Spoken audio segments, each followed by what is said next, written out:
Hello नमस्ते welcome to math addiction र यो भिडियोमा हामी डिस्कस गर्नेछौँ मनी लन्ड्रिङ प्रिभेन्सन एक्ट 2064 अथवा एन्टी मनी लन्ड्रिङ एक्ट 2064 को पार्ट 2 जस अन्तर्गत हामी च्याप्टर 5 देखि लिएर 8 सम्म डिटेल डिस्कसन गर्नेछौँ। अगाडि बढ्नुभन्दा पहिला तपाईलाई म एउटा सानो कुरा सम्झाउन चाहन्छु। जस्तै मान्नुस् कुनै व्यक्तिले तपाईलाई एउटा गिफ्ट ल्याएर दियो, तर तपाईले कुनै पनि किसिमको ग्रेटिट्युड वाला जेस्चर देखाउनु भएन, न उसलाई थ्यांक यू भन्नुभयो, सीधा त्यो गिफ्ट तपाईले लिनुभयो, साइडमा राख्नुभयो र अर्को गिफ्टको डिमान्ड गर्दिनुभयो। कस्तो लाग्ला त्यो मान्छेलाई? अफ कोर्स राम्रो लाग्दैन नि, हैन? सो सेम कुरा यहाँनिर के छ भन्दाखेरि जब पनि म तपाईको लागि कुनै नयाँ भिडियो अपलोड गर्छु, पहिला त्यसलाई राम्रोसँग हेर्नुस्, त्यसपछि त्यसको बारेमा आफ्नो कमेन्ट दिनुस् या फिडब्याक दिनुस्, मन परेमा लाइक र शेयर गर्नुस्, अनि तपाई नयाँ भिडियोको डिमान्ड गर्नुस्। यदि म सक्षम छु, क्यापेबल छु त्यो भिडियो बनाउनमा, त म डेफिनेटली तपाईको लागि त्यो भिडियो बनाएर अपलोड गर्नेछु। यदि मलाई त्यो सम्बन्धी नलेज छैन भने आई वुड से सरी। तर डाइरेक्टली भिडियो अपलोड गर्ने बित्तिकै नहेरेर नयाँ भिडियोको डिमान्ड चाहिँ त्यहाँनिर नगर्नु होला, अलिकति मलाई ठीक लाग्दैन है त। बस यति रिक्वेस्ट हो, यो भन्दा बाहेक केही पनि छैन। यो तपाईको आफ्नो च्यानल हो। अहिलेसम्म जसरी सपोर्ट गर्नु भएको छ, आउने दिनहरुमा पनि यस्तै किसिमले तपाई सपोर्ट र माया गर्नुहुनेछ यो च्यानललाई, यति मैले आशा राखेको छु। र अब धेरै समय खेर नफाल्दै हामी भिडियो स्टार्ट गर्छौं। So without wasting much time, let's get started. Okay, सबैभन्दा पहिला हामी हेर्छौं यो भिडियोको कन्टेन्ट के छ यो भिडियोमा तपाईको लागि। सो पहिला हामी डिस्कसन गर्नेछौं च्याप्टर 5 देखि 8 सम्म डिटेल डिस्कसन। त्यसपछि हामी हेर्नेछौं अचिभमेन्ट्स अफ नेपाल आफ्टर एमएलपीए 2064। यो मनी लन्ड्रिङ प्रिभेन्सन एक्ट 2064 लागू भइसकेपछि नेपालले हासिल गरेका उपलब्धिहरू के छन् र त्यसपछि हामी हेर्नेछौं यो एक्टका कमी कमजोरीहरू के रहेका छन्। यो भन्दा बाहेक एउटा एक्स्ट्रा कुरा पनि छ, त्यो चाहिँ भिडियोको एन्डमा छ, त्यसले यो भिडियोलाई एन्डसम्म हेर्दै गर्नुस् है त। ओके, सो हामी स्टार्ट गर्दैछौं chapter 5। First key point, it defines the provisions for formation of the department and its power. विशेष गरेर यो च्याप्टरमा के को डिस्कसन भएको छ भन्दाखेरि डिपार्टमेन्टको गठन कसरी गर्ने, फर्मेसन कसरी गर्ने र त्यो डिपार्टमेन्टको अधिकार अथवा शक्तिहरू के हुने, यो सम्बन्धी यो च्याप्टर बनाइएको छ है। Second key point, it includes sections 11 and 12 of the act. यो च्याप्टरमा दफा 11 र 12 समावेश गरिएको छ यो सम्पत्ति शुद्धिकरण ऐनको। थर्डमा section 11 deals with the establishment of the asset laundering investigation department. जुन यहाँनिर यो डिपार्टमेन्ट भनेर लेखिएको छ, यसको खास अर्थ यो हो है त। एसेट लन्ड्रिङ इन्भेस्टिगेसन डिपार्टमेन्ट, नेपालीमा भन्नु पर्दाखेरि सम्पत्ति शुद्धिकरण अनुसन्धान विभाग भनेर भन्ने गरिन्छ यसलाई। सो सेक्सन 11 जुन दफा 11 छ त्यो केसँग सम्बन्धित छ भन्दाखेरि यो एसेट लन्ड्रिङ इन्भेस्टिगेसन डिपार्टमेन्ट को स्थापनासँग सम्बन्धित छ है त। स्थापना, इस्टाब्लिशमेन्ट। अब यस अन्तर्गत पहिलो कुरा, shall be established by the government of Nepal. यो नेपाल सरकारद्वारा स्थापित गरिनेछ। यो जुन विभाग छ एसेट लन्ड्रिङ इन्भेस्टिगेसन डिपार्टमेन्ट, यसको स्थापना कसले गर्नेछ? गभर्नमेन्ट अफ नेपालले, ठीक छ। सेकेन्डमा यो विभागको जो प्रमुख हुन्छ, चीफ हुन्छ, त्यो कसलाई बनाइनेछ?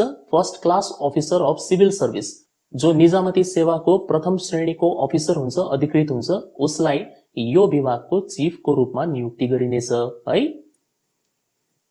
र तेस्रोमा the organisational structure shall be as prescribed by the government of Nepal.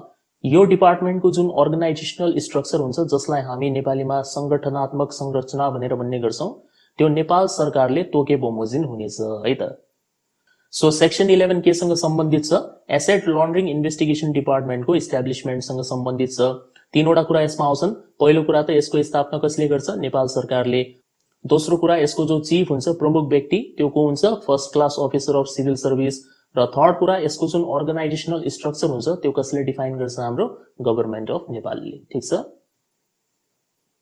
त्यसपछि सेक्सन 12 केसँग सम्बन्धित छ? दफा 12 defines the powers of the department for investigation and inquiry of the offences under this act. यो दफा 12 ले के कुरा परिभाषित गर्छ भन्दाखेरि जुन यो डिपार्टमेन्ट जसको चर्चा अहिले हामीले भर्खर गर्यौं, एसेट लन्ड्रिङ प्रिभेन्सन डिपार्टमेन्ट, यसको अधिकार या शक्ति के हुने? इन्भेस्टिगेसन र इन्क्वायरीको क्रममा, ठीक छ।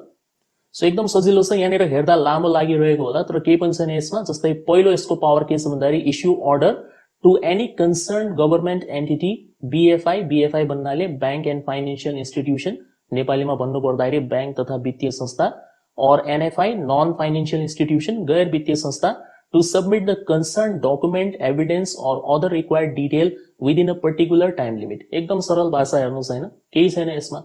पहिलो यसको पावर के छ भन्दाखेरि अर्डर जारी गर्ने, आदेश दिने। कसलाई भन्दाखेरि गभर्मेन्ट एन्टिटी, कुनै सरकारी निकाय या बैंक, वित्तीय संस्था, गैर वित्तीय संस्था, यसलाई आदेश दिने। के सम्बन्धी भन्दाखेरि एउटा निश्चित टाइम लिमिट भित्र, मतलब तोकिएको समयभित्र कुनै प्रकारको तपाईको डकुमेन्ट, दस्तावेज, एभिडेन्स, प्रमाण या अरू डिटेल्सहरू, विवरणहरू बुझाउने आदेश दिने। ठीक छ। अनि यसको सेकेन्ड पावर के छ भन्दाखेरि conduct search operation of any concern government entity BFI, NFI or of any other places to seize, take control of concerned document and other evidence। जरुरत परेमा तपाईको कुनै पनि सरकारी निकाय, बैंक, फाइनेन्शियल इन्स्टिट्युसन या नन फाइनेन्शियल इन्स्टिट्युसनमा गएर सर्च अपरेसन कन्डक्ट गर्ने, मतलब आफै छानबिन गर्ने, खोज तलासी गर्ने र कुनै पनि प्रकारको डकुमेन्ट या अरू एभिडेन्स भेटियो भने त्यसलाई के गर्ने, सिज गर्ने या आफ्नो अधीनमा लिने है त। थर्डमा आस्क फर क्लेरिफिकेसन और explanation from the concern official of the concern government entity BFI, NFI, other staff or a concerned person supposed to have obtained information of related facts by taking him or her under custody। Suppose मान्नुस् अब बैंकमा काम गर्ने या कुनै सरकारी निकायमा काम गर्ने या non financial इन्स्टिट्युसनमा काम गर्ने कुनै पनि व्यक्ति या कर्मचारी छ जसलाई यो मनी लन्ड्रिङको केससँग सम्बन्धित कुनै प्रकारको तथ्य या जानकारी प्राप्त भएको छ तर त्यो बताइरहेको छैन। सो त्यस्तो टाइपको व्यक्तिलाई हिरासतमा लिएर स्पष्टीकरण माग्ने या सोधपुछ गर्ने अधिकार पनि यो डिपार्टमेन्टलाई हुन्छ है त। नेक्स्ट मा release a person with a written condition to be present on requirement or release with a guarantee or bail or to keep under custody at the failure of providing guarantee or bail with the permission of the court after the inquiry, explanation or clarification। So यो पोइन्टले के भन्न खोजेको भन्दाखेरि हिरासतमा लिएको व्यक्तिलाई कुनै return condition या प्रमिसको आधारमा रिलिज गर्ने।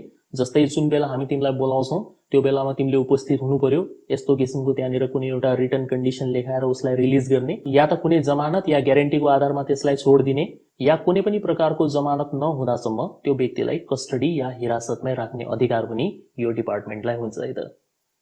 त्यसपछि नेक्स्टमा छ order the concerned entity to freeze assets located in Nepal of a concerned person at the request of another nation or any other international organisation.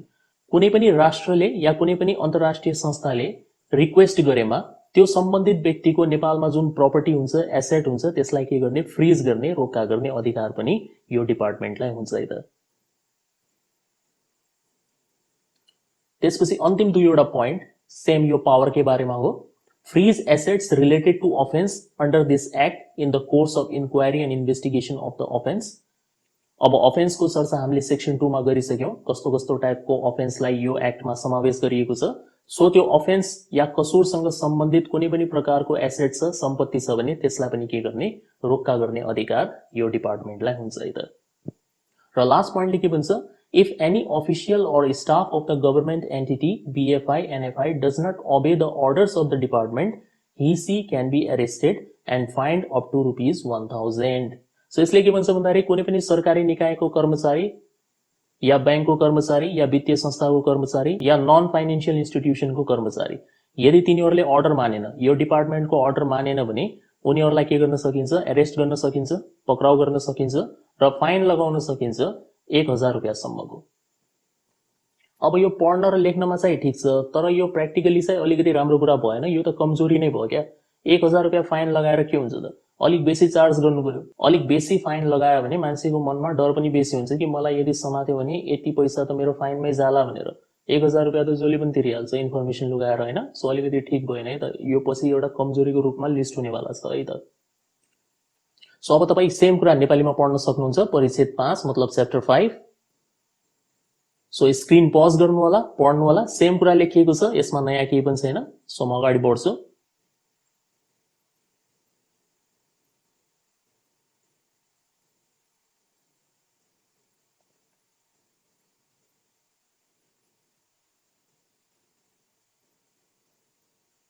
Okay, अब हामी पुग्यौं च्याप्टर 6 मा। सो लेट्स सी यसमा के कुरा छन्।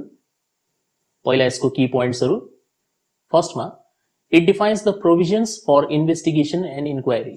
अनुसन्धान र जाँच सम्बन्धी व्यवस्था यसमा गरिएको छ। सेकेन्डमा it includes section 13 to 29 of the act. सबैभन्दा लामो च्याप्टर नै यही हो, तर अब म चाहिँ तपाईलाई एकदम समराइज्ड फर्ममा एक्सप्लेन गर्छु ताकि तपाईलाई बुझ्न सजिलो हुन्छ है। अब यहाँनिर हेर्नुस्, जुन सेक्सन अथवा दफा 13, 14, 15, 18, 19, 21, 22 सिरियल अर्डरमा छैन, बीचमा ग्याप छ है।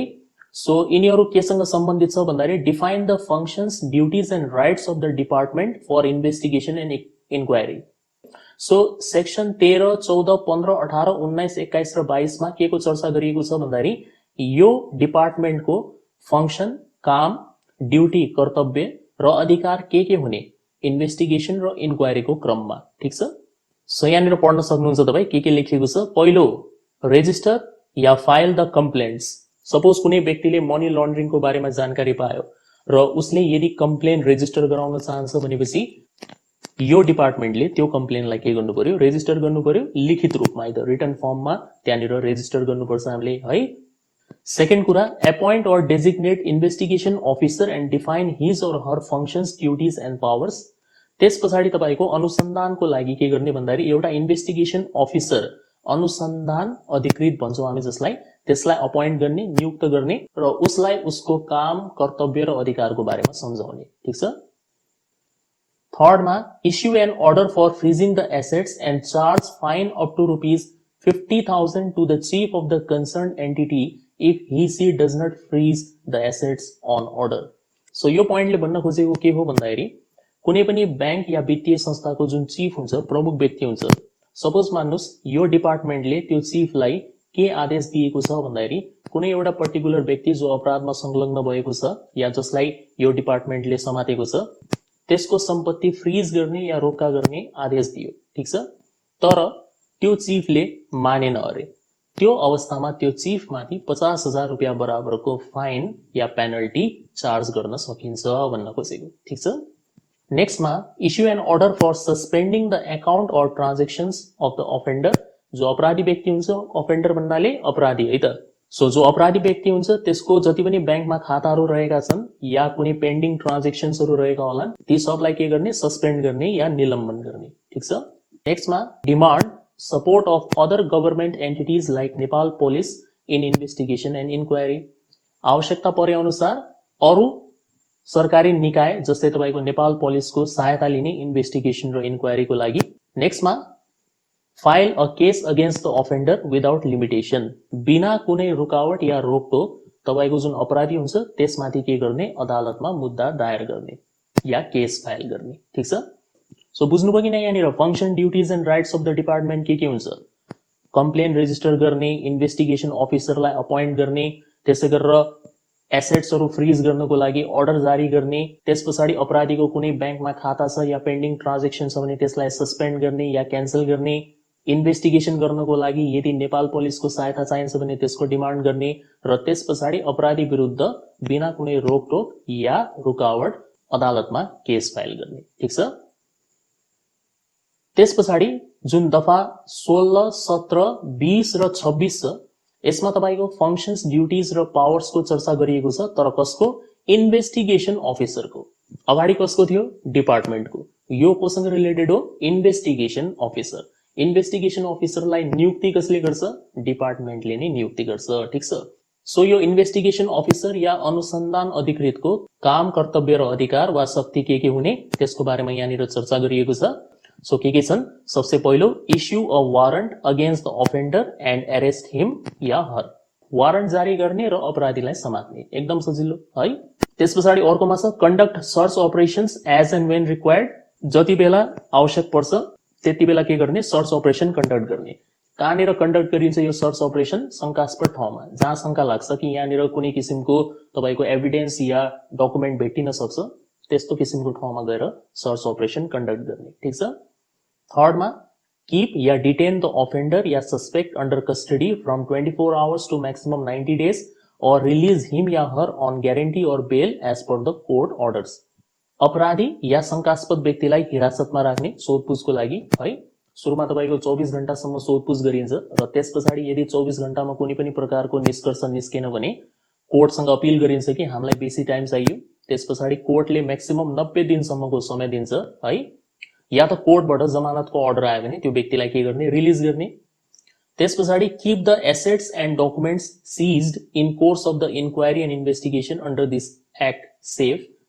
यो इन्क्वायरी र इन्भेस्टिगेसनको क्रममा जुन तपाईको जफत गरिएका एसेट्सहरू, सम्पत्ति र दस्तावेजहरू हुन्छन् तिनलाई के गर्ने, सुरक्षित साथ राख्ने। र अन्तिममा keep everything related to the case confidential. यो केससँग सम्बन्धित जति पनि प्रमाणहरू हुन्छन् या कुराहरू हुन्छन् त्यसलाई के गर्ने, गोप्य राख्ने, कन्फिडेन्शियल राख्ने, नन अथेन्टिक पर्सनसँग सेयर गर्नु भएन है त। सो बुझ्नु पनि यहाँनिर functions, duties and powers of investigation officer के हुन्छ, वारन्ट जारी गर्ने, मान्छे समात्ने, सर्च अपरेसन कन्डक्ट गर्ने, त्यसपछि हिरासतमा लिएको व्यक्तिसँग सोधपुछ गर्ने, 24 घण्टादेखि लिएर 90 दिनसम्म तपाईको यो प्रोसेस चल्न सक्छ है। या त उसलाई के गर्ने, कोर्टको अर्डर अनुसार जमानतमा रिहाई गर्ने। त्यसपछि जफत गरिएको जति पनि सम्पत्ति या दस्तावेज हुन्छ त्यसलाई सुरक्षित साथ राख्ने र यो केससँग सम्बन्धित सबै कुरालाई के गर्ने, गोप्य राख्ने। ठीक छ, नन अथेन्टिक पर्सनसँग सेयर गर्नु भएन भन्न खोजेको।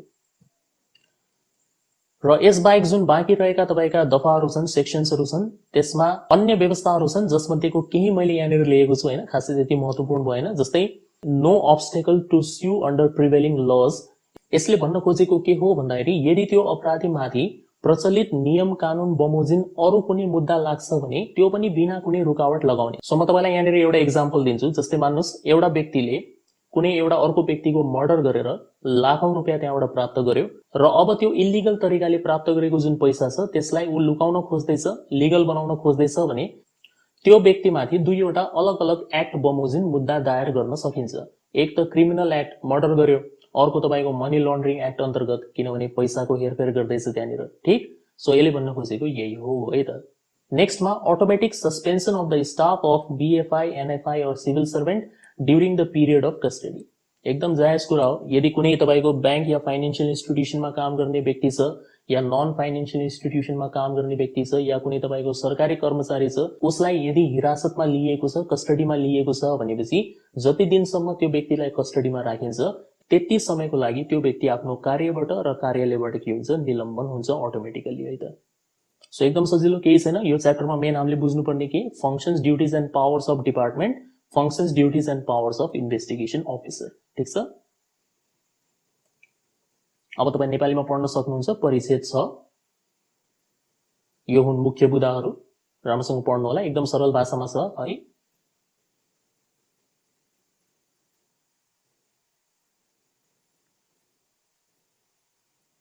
ल अब हामी पुग्यौं च्याप्टर 7 मा।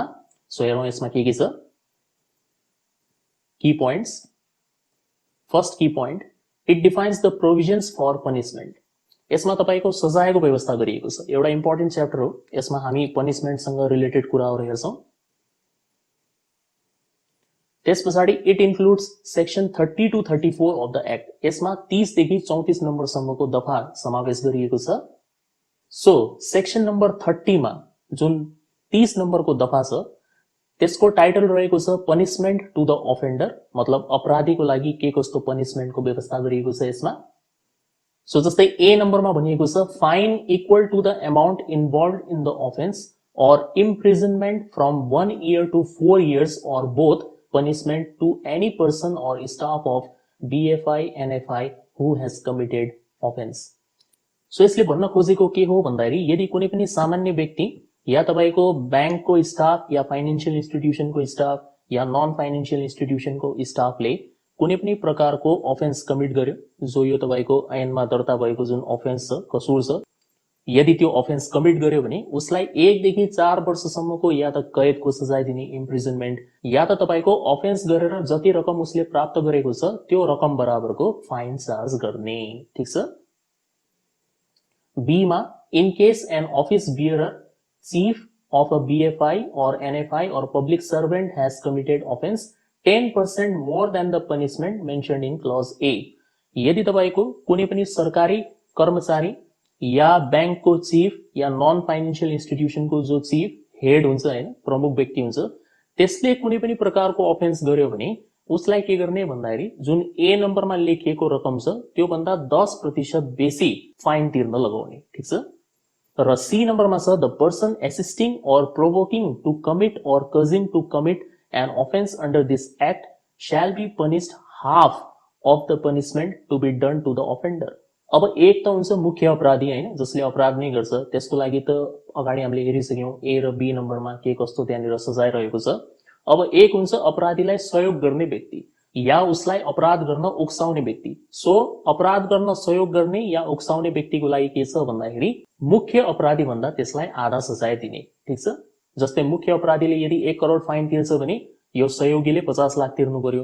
मुख्य अपराधीले यदि 4 साल जेलमा बस्नु पर्यो भने यो सहयोगी व्यक्तिले 2 साल जेलमा बस्नु पर्यो। ठिक्क त्यसको आधा पनिशमेन्ट यसले पाउँछ, ठीक। सो बुझ्नु पनि यहाँनिर पनिशमेन्टको बारेमा सेक्सन 30 मा के लेखिएको छ। अब सेक्सन 31 मा के छ हेर्नुस्। सेक्सन 31 मा टाइटल छ इम्पोजिङ फाइन्स।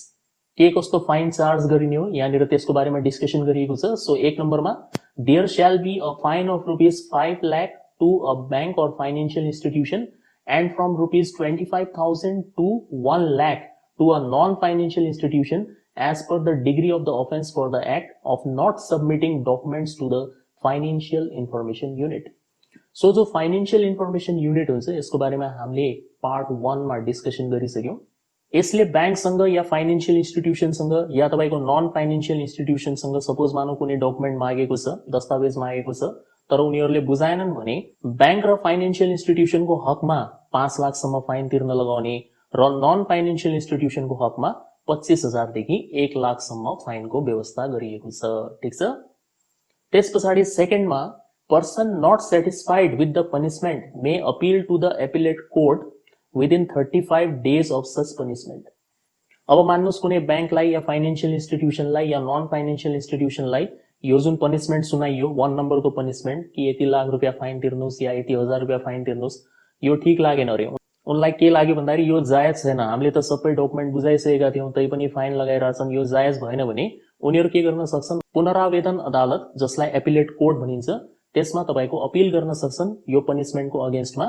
तर पनिशमेन्ट पाइसकेको 35 दिन भित्र नै अपिल गरिसक्नुपर्छ, त्यो 35 दिन भन्दा बेसी कट्नु भएन है त। त्यसपछि सेक्सन 32 मा छ punishment for concealing or destroying evidences. Evidences भन्नाले प्रमाण, कन्सिल भनेको लुकाउनु, डिस्ट्रोयको मतलब हुन्छ तपाईको नष्ट गर्न खोज्नु। सो यदि कसैले प्रमाण लुकाउन खोजिरहेछ या नष्ट गर्न खोजिरहेछ भने उसले कस्तो सजाय पाउने त। सो फर्स्ट पोइन्टमा छ imprisonment from 1 month to 3 months or fine from ₹50,000 to 1 lakh fine or both in accordance with the degree of offense committed।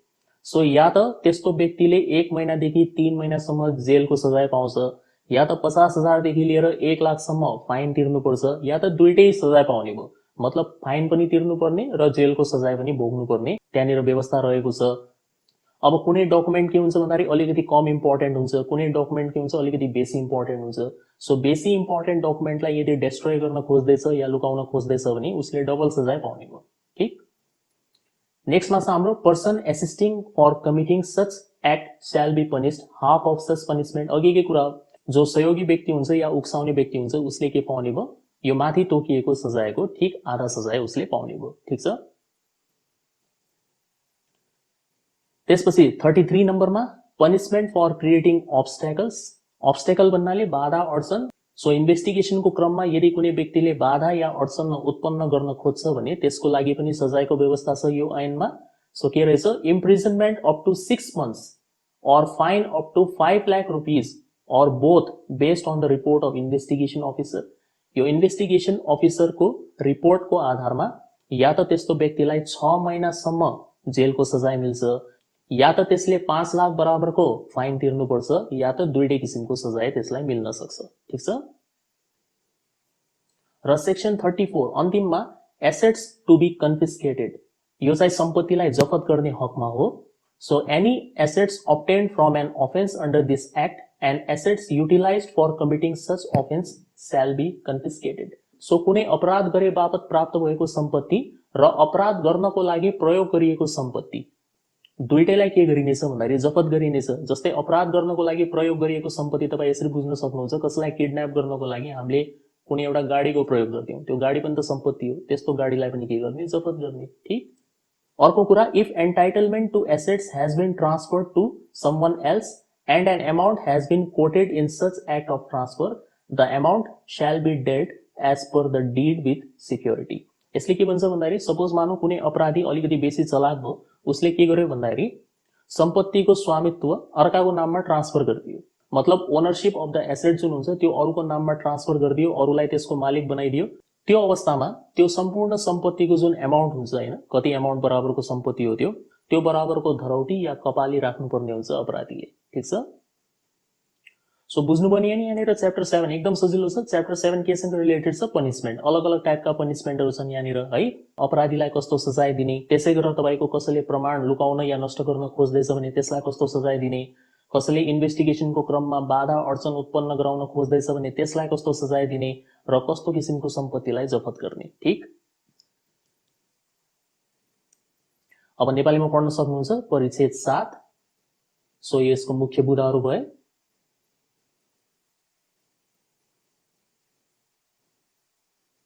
Screen pause गर्दै पढ्नु होला। ठीक छ। म अलिकति फास्ट स्क्रोल गरिरहेको छु किनभने भिडियो अलरेडी यहाँनिर लेन्दी हुन लागिसक्यो है। अरू पनि कुरा डिस्कसन गर्नु छ, तपाईँ आरामले पढ्नु होला, कुनै प्रब्लम भएन है त्यसमा।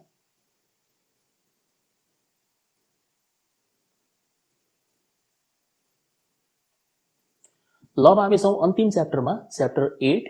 सो लेट्स सी यसको की पोइन्ट्सहरू।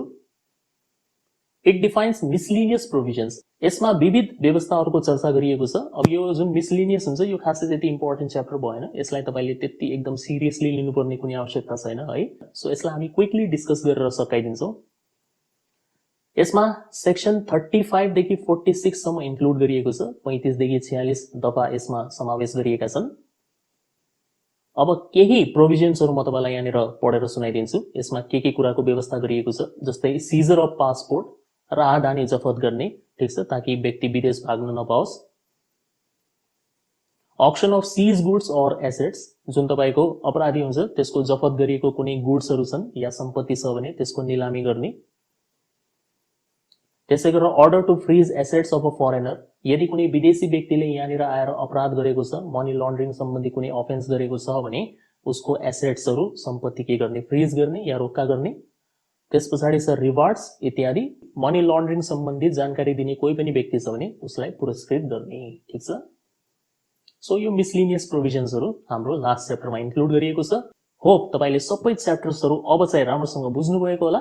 एकचोटि फेरि भिडियो रिवाइन्ड गरेर हेर्नु होला, तपाईलाई सब कुरा क्लियर भइहाल्छ है त। अब यही कुरा तपाईँ यहाँ नेपालीमा पढ्न सक्नुहुन्छ, परिच्छेद 8। सो मुख्य बुदाहरू यस प्रकार छन्, यो पढ्नु होला है। ओके, अब हामी एउटा इम्पोर्टेन्ट कुराको डिस्कसन गर्छौं, त्यो रहेको छ achievements of Nepal after implementation of NLPA 2064। यो सम्पत्ति शुद्धिकरण निवारण ऐन 2064 लागू भएपछि नेपालले हासिल गरेका उपलब्धिहरू के रहेका छन्। ठीक छ। पहिलो achievement, effective customer due diligence, CDD भन्छ यसलाई, measures are now adopted by BFI and NFI.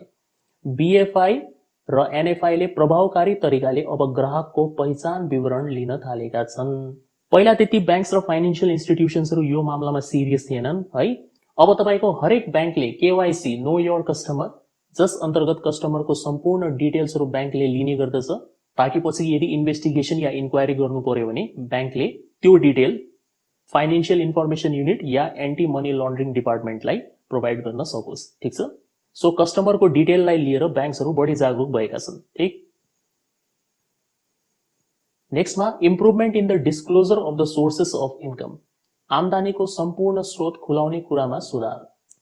अब चाहिँ हरेक व्यक्तिले तपाईको एउटा लिमिट भन्दा माथिको ट्रान्जेक्सन गर्दाखेरि आफ्नो इन्कमको सोर्स प्रपरली खुलाउनु पर्ने हुन्छ। सो यसमा पनि सुधार भएको छ। नेक्स्टमा छ reduction in shell companies. Shell company भन्नाले फर्जी कम्पनीहरू। सो फर्जी कम्पनीहरूको संख्यामा गिरावट आएको छ, कमी आएको छ। अब त ब्याङ्कले कम्पनीको नाममा लोन पनि ब्लाइन्डली दिँदैन हैन, कागजात हेरेर त्यहाँ भिजिट पनि गर्छ, त्यो कम्पनीलाई हेर्छ भने प्रत्यक्ष रूपमा कि त्यो कम्पनी फिजिकली प्रेजेन्ट छ कि छैन भनेर। ठीक। सो यसले गर्दाखेरि के फाइदा भएको छ, फर्जी कम्पनीहरूको संख्यामा गिरावट आएको छ या कमी आएको छ। नेक्स्टमा छ हामीसँग इस्टाब्लिशमेन्ट अफ एफआईयू, एफआईयू भन्नाले फाइनान्शियल इन्फर्मेसन युनिट, एन्ड एएलआईडी, एएलआईडी भन्नाले एसेट्स लन्ड्रिङ इन्भेस्टिगेसन डिपार्टमेन्ट। यो एक्ट बन्नुभन्दा अगाडि फाइनान्शियल इन्फर्मेसन युनिट अनि एसेट लन्ड्रिङ इन्भेस्टिगेसन डिपार्टमेन्टको अस्तित्व थिएन। जब यो एक्ट पारित भयो त्यस पछाडि बल्ल यो एकाइ र यो डिपार्टमेन्ट तपाईको इस्टाब्लिश भएको। ठीक छ। नेक्स्टमा छ हामीसँग defined punishment penalty for the act of money laundering. सम्पत्ति शुद्धिकरणमा संलग्न अपराधीहरूको लागि उचित सजायको व्यवस्था गरिएको छ। ठीक, अहिले हामीले भर्खरै पढ्यौं पनिशमेन्ट र पेनल्टीको बारेमा, कस्तो किसिमको सजायको व्यवस्था गरिएको छ भनेर है। त्यस पछाडि improvement in supervision, control and investigation, निरीक्षणमा, नियन्त्रणमा र अनुसन्धानमा सुधार आएको छ पहिलेको भन्दा, र यही कारणले होला shift from the grey list of FATF in 2014। FATF भन्नाले फाइनान्शियल एक्सन टास्क फोर्स। यो के हो? यो भनेको तपाईको एउटा अन्तर्राष्ट्रिय संस्था हो, इन्टरनेशनल अर्गनाइजेसन हो, जसको काम भनेको तपाईको इन्टरनेशनल या ग्लोबल स्ट्यान्डर्ड्स र पोलिसिजहरू सेट गर्ने, केको लागि? मनी लन्ड्रिङ, टेररिस्ट फाइनेन्सिङ र अरू किसिमका फाइनान्शियल क्राइम्सहरू रोक्नको लागि। ठीक छ। सो यो FATF ले के गर्छ भन्दाखेरि हरेक साल तपाईको एउटा लिस्ट जारी गर्छ, जसमा तपाईको ब्ल्याक लिस्टेड कन्ट्रीहरू हुन्छन् हैन, ग्रे लिस्टेड कन्ट्रीहरू हुन्छन्, सेफ जोनमा रहेका कन्ट्रीजहरू हुन्छन्। यो एन्टी मनी लन्ड्रिङ एक्ट बन्नुभन्दा पहिला नेपाल चाहिँ ब्ल्याक लिस्टेड कन्ट्री मानिन्थ्यो है। त्यस पछाडि तपाईको एन्टी मनी लन्ड्रिङ एक्ट बनिसकेपछि नेपाललाई ग्रे लिस्टमा ट्रान्सफर गरियो। ग्रे लिस्टमा कस्तो कन्ट्रीहरू हुन्छन् भन्दाखेरि safe haven for terror funding and money laundering, मतलब मनी लन्ड्रिङ गर्नको लागि र टेररिस्ट फाइनेन्सिङ गर्नको लागि एकदम सेफ कन्ट्रीको लिस्टमा गनिन्थ्यो नेपाललाई। एक त खुल्ला बोर्डर पनि भयो हैन, खुल्ला बोर्डरको कारणले गर्दाखेरि पनि यो कुरा एकदम सजिलो हुन्छ। तर 2008 मा बनेको मनी लन्ड्रिङ एक्टको कारणले गर्दाखेरि नेपालले क्रमशः यसको इलिगल एक्टिभिटिजहरू नियन्त्रण गर्नमा इम्प्रुभ गर्यो, र जसको फलस्वरूप 2014 मा तपाईको FATF ले यसलाई आफ्नो ग्रे लिस्टबाट के गर्दियो? हटाइदियो। ठीक छ। मतलब अब नेपाल मनी लन्ड्रिङ र टेररिस्ट फाइनेन्सिङको लागि सेफ ठाउँ रहेन है त। यो खुसीको कुरा हो नेपालको लागि। तर वास्तवमा के यो कुरा एकदम सत्य हो कि नेपाल साँच्चै कि अब मनी लन्ड्रिङ र टेररिस्ट फाइनेन्सिङको लागि सेफ ठाउँ रहेन? अफकोर्स यसको चर्चा हामी गर्नेछौँ यो भिडियोको एन्डमा है त, हेर्दै जानुहोस्। ओके, अब हामी चर्चा गर्छौं यो एक्टका केही कमजोरीहरूको बारेमा। Weaknesses in MLPA 2064। जस्तै सबसे पहिलो लिमिटेड एन्ड अनक्लियर डेफिनेसन्स। यसमा जम्मा 13 वटा टर्म्सहरूको परिभाषा लेखिएको छैन, पहिले मैले तपाईलाई फर्स्ट भिडियोमा बताए। सो लिमिटेड डेफिनेसन्सहरू छन् यसमा, र अनक्लियर डेफिनेसन्सहरू छन् केही टर्म्सहरूको, जस्तै केही कुरालाई राम्रोसँग परिभाषित गरिएको छैन। फर एक्जाम्पल एसेट्स, यो एसेट्स या सम्पत्ति भन्ने शब्दलाई अलिक राम्रो तरिकाले परिभाषित गरिएको छैन, त्यस पछाडि तपाईको संशोधन गरिएको छ है। सेकेन्डमा difficult to understand clause titles. Example assets suppose to have laundered, अलिक बुझ्नमा गाह्रो हुने टाइटल्सहरू त्यहाँनिर लेखिएको छ। जस्तै assets suppose to have laundered, अब यसबाट के बुझ्ने? यो हेडिङ अलग छ, यसभित्रको डिस्क्रिप्सन अलग छ। त्यहाँनिर हेडिङ यो छ, तर यसभित्र चर्चा कसको गरिएको छ? अफेन्सको। सो यो भन्दा राम्रो यो हेडिङलाई हटाएर अफेन्सेस भनेर लेखिदिएको भयो भने बुझिन्थ्यो नि हैन। सो यो पनि एक कमजोरी रहेको छ त्यसमा। थर्डमा इन्क्लुजन अफ लिमिटेड अफेन्सेस, जुन हामीले अफेन्सेसको लिस्ट हेर्यौं त्यो पनि लिमिटेड छ। त्योभन्दा बाहेक अरू पनि किसिमको अपराधहरू हुन्छन् जसको नाम त्यहाँनिर तोकिएको छैन, त्यसलाई पनि समावेश गर्न पाएको भए एकदम क्लियर हुन्थ्यो कुन कुन अफेन्सेसहरू यहाँनिर इन्क्लुड गरिएको छ भन्ने कुरा है।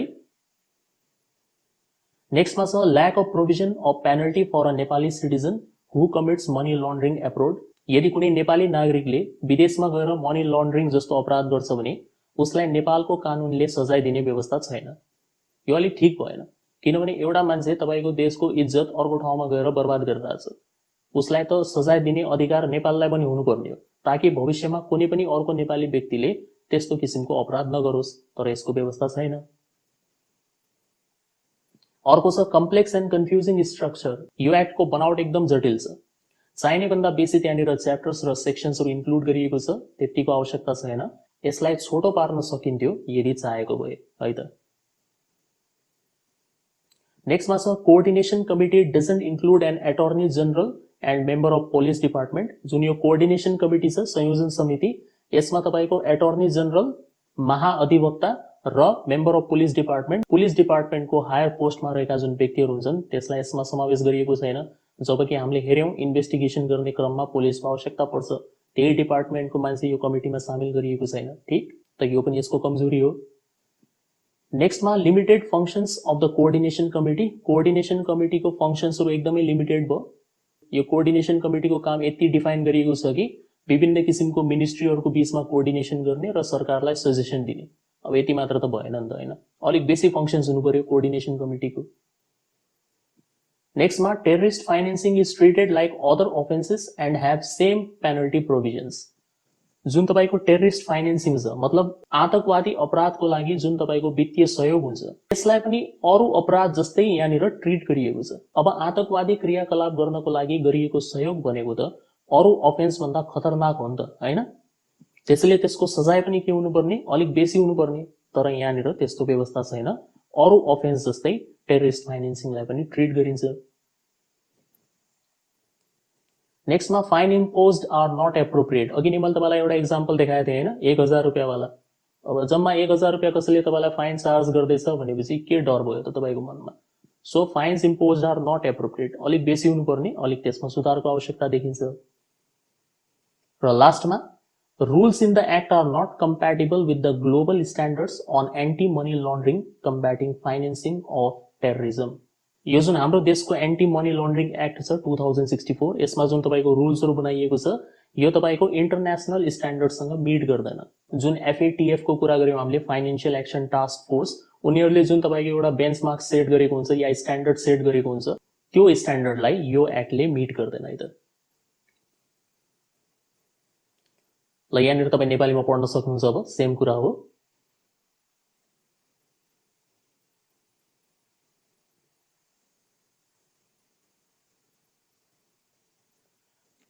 र यो हो अब तपाईको फाइनल चीज, एकदम important question, is MLPA effectively implemented in Nepal? के नेपालमा सम्पत्ति शुद्धिकरण ऐन प्रभावकारी तरिकाले लागू भएको छ? अब यसको एन्सर यहाँनिर मैले लेखेको छैन। यसको एन्सर मेरो विचारमा नो हो सिधै। ठीक, किन नो हो त्यो तपाईलाई म यहाँनिर प्रुफ सहित देखाउँछु। यो भिडियो एकदम रिसर्च बेस्ड हो, धेरै दिनको मेहनत लगाएर मैले यसलाई बनाएको छु, हैन? सबै कुरा खोजेर तपाईको लागि। त्यसैले प्लिज लाइक शेयर गरिदिनु होला, मन परेमा फिडब्याक पनि दिनु होला। त्यसैको वेटिङमा छु म। सो हेरौं यसमा है, is MLPA effectively implemented in Nepal? So जस्तै काठमाडौँ पोस्टको एउटा रिपोर्टले के भन्छ, यो चाहिँ हाम्रो अगस्त 25, 2014 मा पब्लिश भएको थियो एउटा आर्टिकल छ यो। यहाँनिर हाइलाइट गरेको छु मैले तपाईको लागि मेन पोइन्ट्सलाई। The anti money laundering AML index 2014 published by Basel Institute on Governance has placed Nepal among the top 20 money laundering risk nations. So हेर्नुस्, जो एउटा एन्टी मनी लन्ड्रिङ इन्डेक्स हुन्छ AMLI भनेर भन्ने गरिन्छ यसलाई, यो बेसल इन्स्टिट्युट अन गभर्नेन्स द्वारा पब्लिश गरिन्छ है। सो 2014 मा जारी गरिएको यो इन्डेक्सले के देखाइरहेछ भन्दाखेरि नेपाल भनेको टप 20 मा आउँछ रे। मनी लन्ड्रिङ रिस्क नेसन्सहरुको टप 20 मा पर्छ। मतलब यहाँनिर तपाईको के छ, मनी लन्ड्रिङ गर्न सजिलो छ यो देशमा भन्न खोजेको यसले। जहाँनिर नियम कानुनहरु अलिक कमजोर हुन्छन् त्यहीनिर तपाईको मनी लन्ड्रिङ गर्न सजिलो हुन्छ। सो हेर्नुस् यो कुरा भनिरहेछ यसले। सेकेन्डमा, out of 162 served countries Nepal ranks 14th in the AML index. Pakistan is at 48 position, Sri Lanka at 54, Bangladesh 57, China 70, India 88. Afghanistan ranks second in AMI index, making it the South Asian country with the highest risk of money laundering. Nepal comes in second. Worldwide 14th position र south एसियामा चाहिँ second पोजिसनमा आउँछ तपाईको money laundering risk नेसनको सूचीमा। अर्को report हेरौं, यो चाहिँ हाम्रो 2019 मा पब्लिश भएको रिपोर्ट फेब्रुअरी 3 मा। यहाँनिर मेन पोइन्ट्सहरु पढ्नुस्। द CIJ, यसको फुल फर्म मैले एकछिनमा हेर्ला। Nepal Leaks 2019 revealed that as many as 55 Nepalese and non-resident Nepalese had invested in offshore companies. Offshore companies भन्नाले विदेशी कम्पनीहरु, ठीक छ, देश बाहिरका कम्पनीहरु। And 2/3 of foreign direct investment in Nepal came from the tax haven countries and territories. 55 जना नेपाली र गैर नेपालीले मिलेर तपाईको विदेशी कम्पनीमा लगानी गरेका रहेछन् र त्यसपछि त्यो पैसाको 2/3 नेपालमा आएको रहेछ फरेन डाइरेक्ट इन्भेस्टमेन्टको रूपमा ट्याक्स हेभन कन्ट्रीजबाट। हेर्नुस् कसरी तपाईको यहाँनिर मनी लन्ड्रिङ चलिरहेछ। अर्को कुरा, Nepal's anti money laundering efforts so far have been well received but much needs to be done. Officials say in the indication that the country is not in safe zone yet. So actual information यो country अहिलेसम्म safe जोनमा छैन। यसको मतलब हुन्छ still यहाँनिर money लन्ड्रिङका केसेसहरू जारी छन्। A government report prepared by the stakeholder including Law Ministry, Finance Ministry, Department of Money Laundering Investigation and Financial Information Unit says Nepal still needs to make up as many as 50 laws compatible with global standards on anti-money laundering, combating financing of terrorism. जस्तै अघि नै मैले तपाईलाई एउटा कमजोरी बताएँ हैन, नेपालको जुन यो एक्ट छ यसमा बनेका जुन लजहरू छन्, रुल्सहरू छन्, यो इन्टरनेशनल स्ट्यान्डर्ड बराबरको छैन। सो यहाँनिर पनि त्यही कुरा लेखिएको छ कि कम्तीमा नेपालले 50 वटा यस्तो ल बनाउन बाँकी छ जो तपाईको एन्टी मनी लन्ड्रिङको ग्लोबल स्ट्यान्डर्डसँग के गरोस्, म्याच गरोस् या कम्प्याटिबल होस्। ठीक, र एउटा अन्तिम यहाँनिर पढ्छौं हामी सीआईजे रिपोर्ट।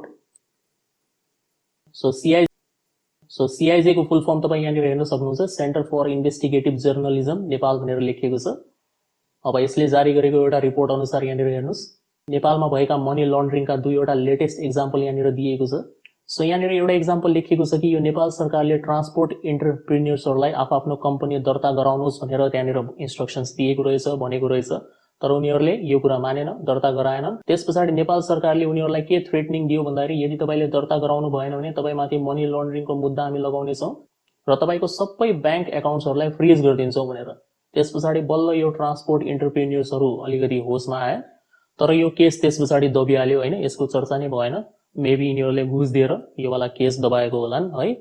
अनि अर्को कुरा यहाँनिर मेडिकल कलेजसँग रिलेटेड छ, मेडिकल कलेजहरूको फीसँग रिलेटेड छ कि सरकारले काठमाडौँमा रहेका मेडिकल कलेज र काठमाडौँ बाहिर रहेका मेडिकल कलेजको लागि कति यहाँनिर फी तोकिएको थियो भन्ने कुरा लेखिएको छ, तर स्कुल कलेजहरूले योभन्दा बेसी चार्ज गरेको पाइयो त्यहाँनिर है।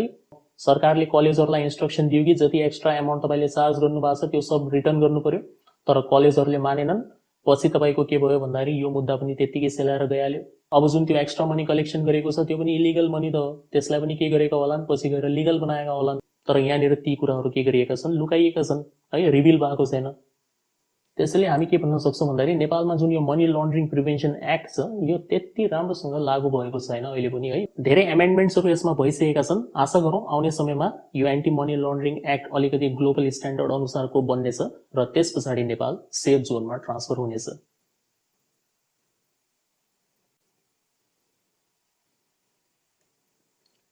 ल यो भिडियोमा यति नै। भिडियो अब अलिक लामो भइहाल्यो है, धेरै कुरा डिस्कसन गर्नु पर्यो, धेरै कुरा एक्सप्लेन गर्नु पर्यो, धेरै कुरा देखाउनु पर्यो यहाँनिर है, त्यसैले लामो हुनु जायज नै हो। तर होप तपाईलाई बोरिङ भन्दा पनि इन्फर्मेटिभ चाहिँ लागेको होला। यदि यो भिडियो मन परेको छ भने लाइक र शेयर पक्कै पनि गर्नुस् र मेरो युट्युब च्यानल म्याथ एडिक्सनलाई सब्स्क्राइब गर्न चाहिँ नभुल्नु होला। म यस्तै युजफुल भिडियोज लिएर तपाईको लागि टाइम आउँदै गर्नेछु। अहिलेको लागि बिदा हुन्छु। Thank you for watching the video. See you soon in the next video.